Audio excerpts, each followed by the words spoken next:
People feel autism is a disease. It is not. It's not contagious. Not contagious. I always get asked what causes autism, and there are really two main things: generational and or environmental factors. My biggest focus is my passion is to train, to show people what they can do, to really build the awareness, but to teach and to train.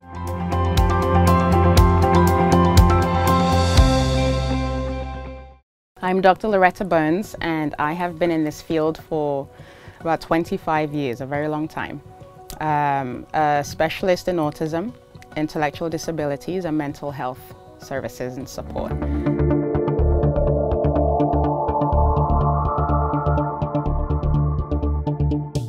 I began in the UK and opened up a clinic in the US and have been supporting families there for a very long time, and now recently, over the last 5 years, have had a lot of Nigerian families contact me for support.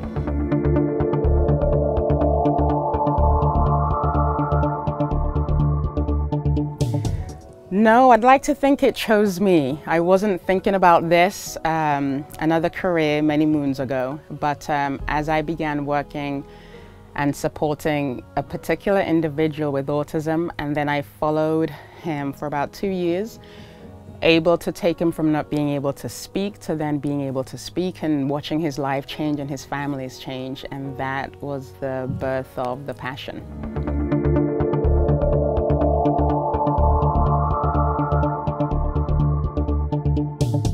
So my focus has been diagnosing, treating individuals with cognitive disorders, and that falls in line with autism, intellectual disabilities, what used to be mental retardation and not what we call it anymore, so now intellectual disabilities. And anything that is a neurological deficit that impacts how individuals live daily. I've been able, and over the last couple of decades, so to speak, have been going into develop programs in the US, UK, supporting, training clinicians, people in schools, within education, families. So really not only building awareness, but even in the US, training them that when working with these individuals or this population, we're not teaching them and staying in this box. We have to come out of the box. That way we can see gains, see growth. And so really, for a while, it's been building programs, training, supporting, speaking engagements, and really just monitoring and seeing the changes that we're making.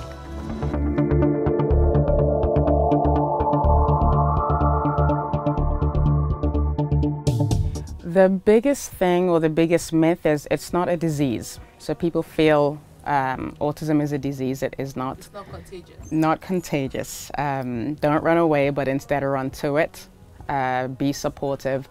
I always get asked what causes autism, and there are really two main things: generational and or environmental factors. So these are the two variables that we could say could cause autism. I know there's a lot about vaccines and mercury and so many other, the myth, but I think at this stage it's dispelling the myths and just speaking facts.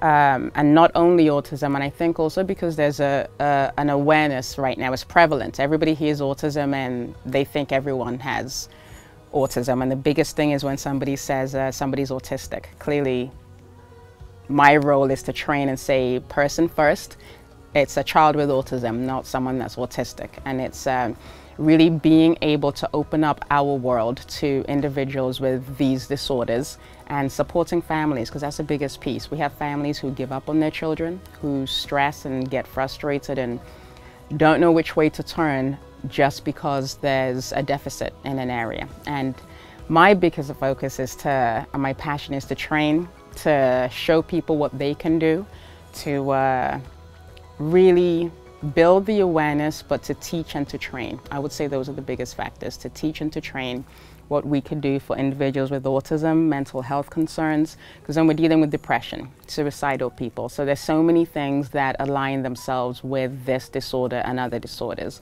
So that has been my focus, is to educate.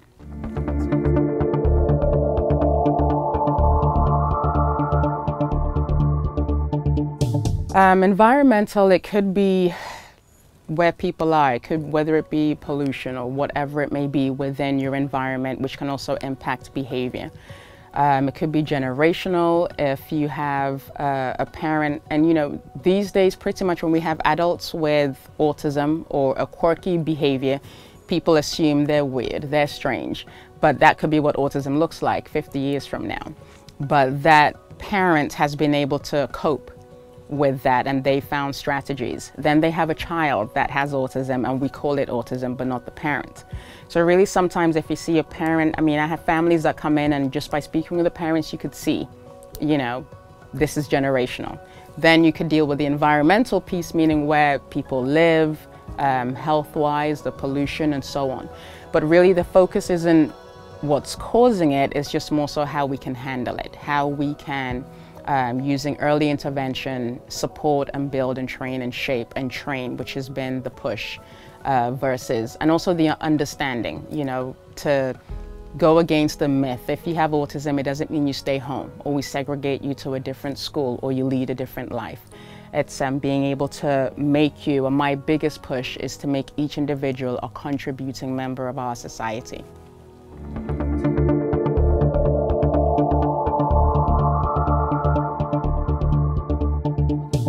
I don't. I have, I would say maybe distant relatives, but it's more so, again, within the family, people would say it's autism, and I would say, no, it's not. It could be maybe a speech impediment or some kind of disability or cognition, but not necessarily autism. I think for me, the passion became with working with a close friend who had a child, couldn't have children, finally had one, and her child had autism. So they felt lives were over, and you know, again, Nigerian family, they felt they were being punished and so on. So it was really working with this family to show them, let's focus on your child's strengths and not what they cannot do, and help build this family back together.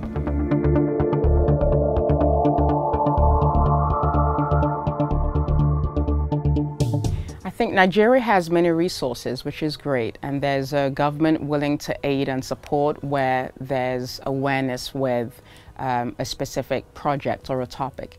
And I think the biggest piece would be early intervention, building more clinics, and to be able to have people come in at an early age, be tested, treated, diagnosed sooner as opposed to later, go into the schools and build programs that can actually facilitate growth and also support doctors, clinicians. So when people come into the hospitals, our doctors know how to treat them because they're different. They're not necessarily how you would treat any other person that comes through your doors. So really, I would say education and treatment will be my biggest focus. Again, Nigeria has the resources, and I think it's autism awareness is slowly building, gradually. And at this stage, my focus is that we can make a difference in this population's lives and not discard them or make it another subject that we just sweep under the rug, or it's not prevalent, but it is. So the push is to educate.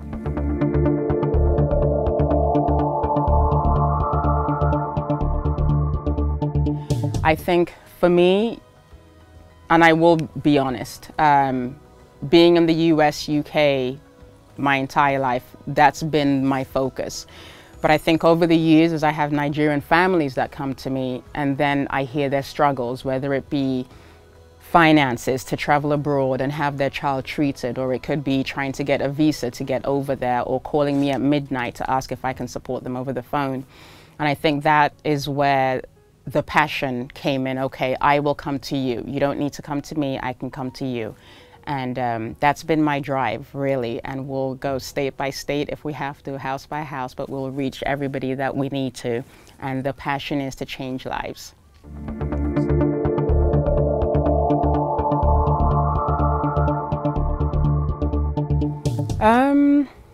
I think really we have to look at it culturally.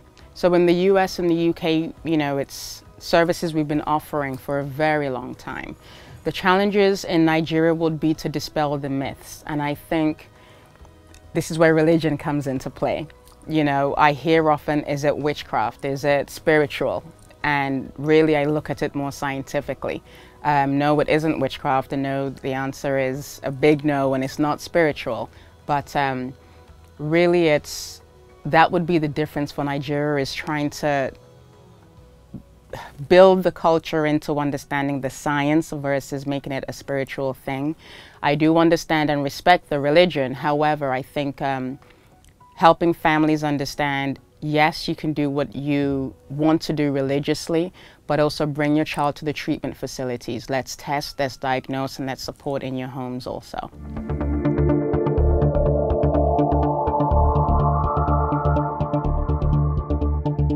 So the plan is to go into schools, to use the programs I have already developed and go into the school systems here and help facilitate the growth and the development of those programs.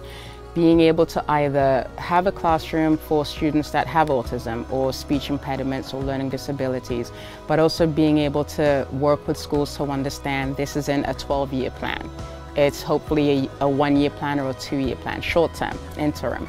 But the idea is that all of these students are embedded into mainstream classes to be in the regular classrooms as their peers. That would be within the schools, and within the clinics and hospitals to also be able to support clinicians, be able to support doctors, be able to set up and grow a mental health clinic here that people can call us, people can show up at our doorstep, and we can provide counseling, provide therapy, provide groups and whatever it may be, and support even government projects and provide strategies that they can use to instill long-term growth.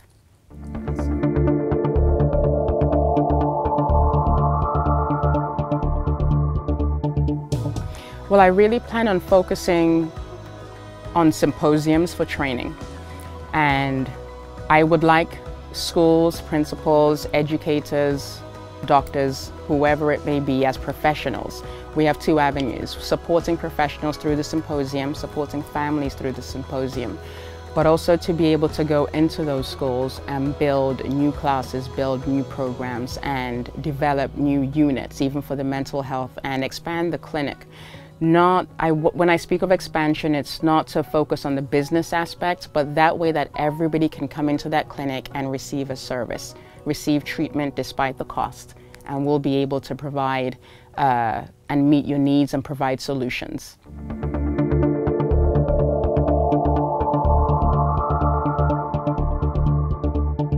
We have a foundation, so the clinic, people that can afford to pay, and they show up at the clinic and we begin treatment.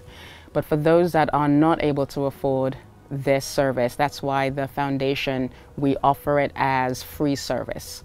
And through eligibility and criteria that they have to go through, and when we work with families to see that they really cannot afford this service, the foundation will pay for the service, will cover all the costs, will go into the home, into the schools, whatever it may be. But the whole idea is that we tap into each individual and be able to make them a member of society by accessing what they need so they can grow up and have jobs, give back to society, to the economy. And right now it would have to be a team effort for Nigeria itself as a culture. There's already autism programs out there, and it would be supporting them also as a team, but coming in with the passion to understand through research, everything that I have been working on, I've seen growth. So being able to bring that to Nigeria to give back is the biggest passion here, and one that we hope we can get some open doors to be where we're supposed to be and access a lot of families.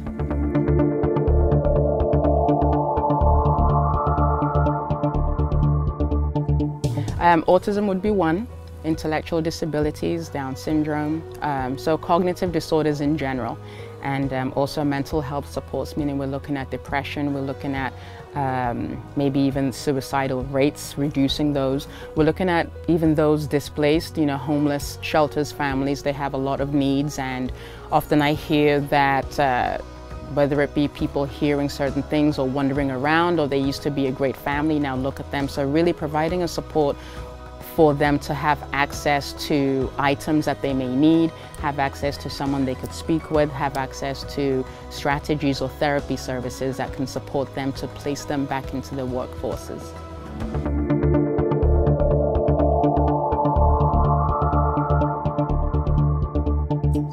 So everyone and anyone can reach us at abeclinics.com. They could also reach us at abeclinicsnigeria.com, and also they can email at lb@abe, that's abeclinics.com.